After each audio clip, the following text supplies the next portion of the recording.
A new season of fantasy football. Welcome back to Techstination. I'm Fred Fishkin. Joining us from Yahoo is Sports Head of Product and Technology, George Leimer.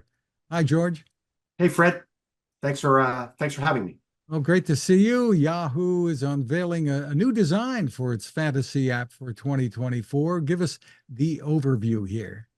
Sure, we've had three guiding principles that we've had top of mind as we've done this redesign. We've tried to make it easier to play, easier for you to win, which means that you're a better informed player, the best informed player that you can be so that you can win, or at least do better, at least not finish last. That's also a goal for a lot of people, especially now that fantasy football punishments have become much in vogue. No one wants to be the guy in the Waffle House for 24 hours as their punishment. So helping you stay out of the Waffle House, I guess, is a great thing.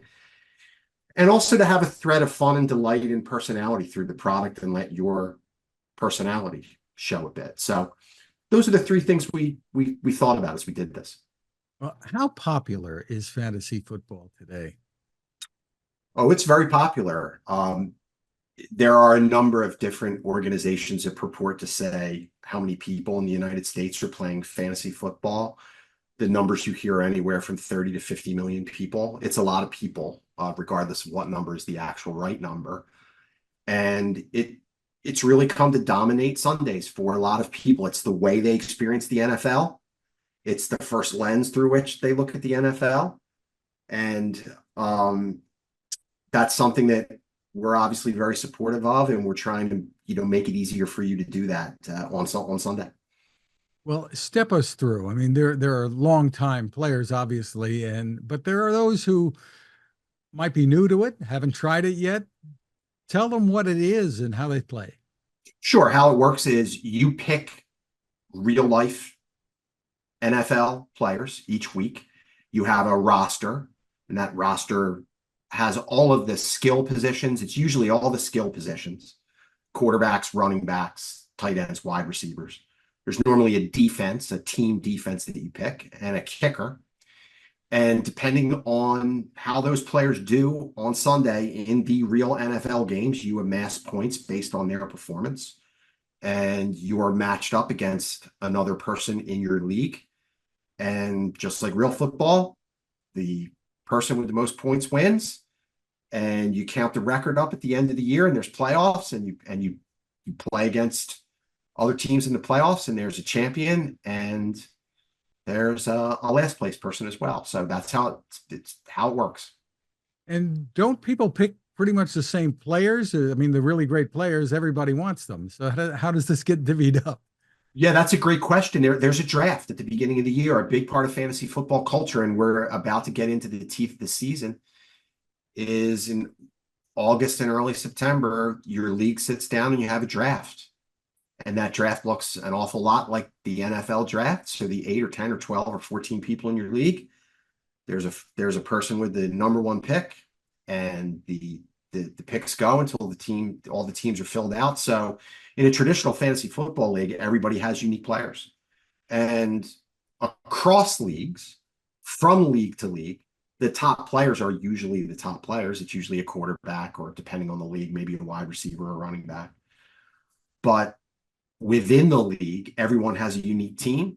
And that's part of the fun of it. You're trying to figure out who are the obvious players that I should pick. If you have the number one pick in the draft, that's normally a fairly obvious choice, one of 3 or 4 or 5 very obvious choices. But where you win the league is how you do in the 3rd round or the 4th round or the 7th round, picking up the person that nobody thought would be a great player, and you get them cheap, so to speak. And again, very similar to the NFL. Tom Brady was a 6th round draft pick.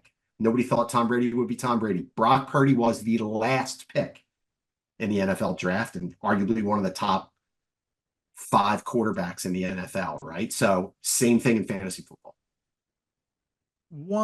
What's your thinking behind why this has become so popular? Obviously, you're no longer just sitting there on the sofa watching the games. You're in a sense a participant. I think if you're a sports fan, one of the things you love to do as a sports fan is show that you're better informed, that your opinion, that your take is the right take. anybody who has buddies at the bar who they watch football with, that's your Sunday is your day when you're full of takes on what's going on in the game, what the coach should do, what player's good, what player's not. This is a way to express that in a way that's fun and gamified. So I think that's one thing.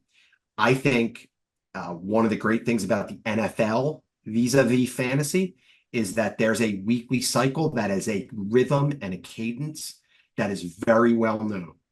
You look at your results from last week on Tuesday. You start to think about what your roster is going to look like on Wednesday. You set your initial roster for the weekend ahead of the Thursday night game on Thursday. You tweak it on Sunday. You watch the games on Sunday and Monday, and you start all over again on Tuesday. And I think the rhythm of the NFL season that way also makes it a little bit easier to play. It's not as much overhead as with other sports where there's a game every night. And so I think that's part of it. And that's kind of what we've tried to do with this redesign. We've tried to take the functions that you do every week in the fantasy football app. Those are obviously the most important things. Changing your players, picking up players, trades, drops, changing your lineup. But in order for you to do that, you have to have access to the information. So we've brought fantasy specific news front and center in the app. And then the number one thing you do after your lineup is set is you monitor the games. And so you monitor your team, but you also monitor what's going on in the league at a high level. And so we've brought scores to the fore. So in every day, in every case, you're going to be able to get your team, but also what's the most relevant news for fantasy and the scores for all the NFL games. So, for instance, if you happen to be an Eagles fan, you might be monitoring other teams as well. If you listen, it's the beauty of fantasy. I think I love being an informed sports fan. And at Yahoo Sports, one of the things that we try to do, not just in fantasy, but everywhere, is make you better informed, make you better educated. And there's no better way to get informed about what's going on in the league than to play fantasy. You have to know the players. You have to get smart about those players. And you have to have an opinion on those players. So sure, I mean, when I'm playing fantasy, I'm playing fantasy to win. And so as much as I dislike a certain team or a certain player on another team, I'll put that player on my fantasy team. My fantasy team is in no way, shape, or form all Eagles. So, do you have an advantage with the job you have there and playing? No. Actually, what I learned about this job is that this job, at least for me, seems to be the antidote to actually winning. I think I've won a league once in the 12 years that I've been playing fantasy and also running a fantasy product for Yahoo or other companies that I've been at. So I'm not sure what that is. Everybody asks that question. Oh, you must win your fantasy league every year. Actually, I don't. I also think part of it is I end up playing fantasy against the people that I work with, and everybody that works at Yahoo Sports is really smart about sports. So it's kind of the deep end of the pool in terms of competition. So, what advantages does Yahoo Sports feel it has over the competition in this space?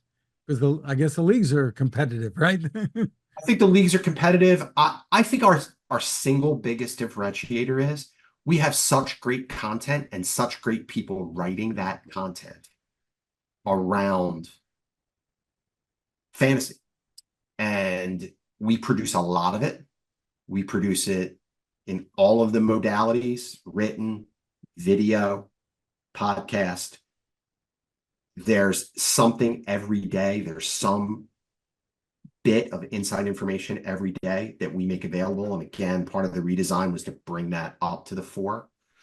I also think we have some interesting tools. We have tools to help you in your draft, to help you draft smarter, to get that undervalued player, as we talked about, and also tools to help you set and optimize your lineup on a week-by-week basis. I think the mix of it's just a fun game to play the news and information in some of those tools is kind of our winning formula. Is fantasy football the enemy of the office manager, or should they embrace it? Because I guess in a sense, it can create a camaraderie. I listen, I think it's great for an office. Every place that I've ever worked, from the time that fantasy became a thing, has had a fantasy league. It's fun. Like anything, when you're working with people, anything that takes you out of the day-to-day work environment and lets you meet somebody in a different way, I think is great. Do I know what the measurement of productivity loss is or whatever? I don't, but I think the benefits certainly outweigh it. I don't think it's the enemy of the office manager for sure. So where can people go for more info, maybe to get started here? Yeah, I go to yahoosports.com, and right there, yahoosports.com is our fantasy apps, very prominent there. Just have to click on fantasy. Also download our fantasy app from the Apple App Store, the Google Play Store. And I should say that there's a great reason to play Yahoo Fantasy Football this year, especially, and that is we have a contest that we're running with NBC Sports, who's a great partner of ours. And so we have this joint contest where someone, if they join a private league and enter the contest, someone will win $1 million. And so entering a private league gets you an entry into that $1 million contest. And then any player that is on your roster that scores a touchdown in one of NBC's opening weekend games, the Friday night game, the Sunday night, the Thursday night game, the Friday night game, and the Sunday night game, will get you an extra entry into the contest. So one entry just for playing, and then one entry for every touchdown that an Eagle scores on Friday night in Brazil against the Packers. I worked in Eagles reference in there. We'll get you an entry into that contest, and somebody's going to win $1 million. So it's a great reason to, if you're not sure where to play, great reason to pick Yahoo. If you want to have an extra league, great reason to stick that extra league on Yahoo. That's an incentive. So the site, yahoosports.com. George Leimer, thank you for spending time with us. Thank you, Fred. Appreciate it.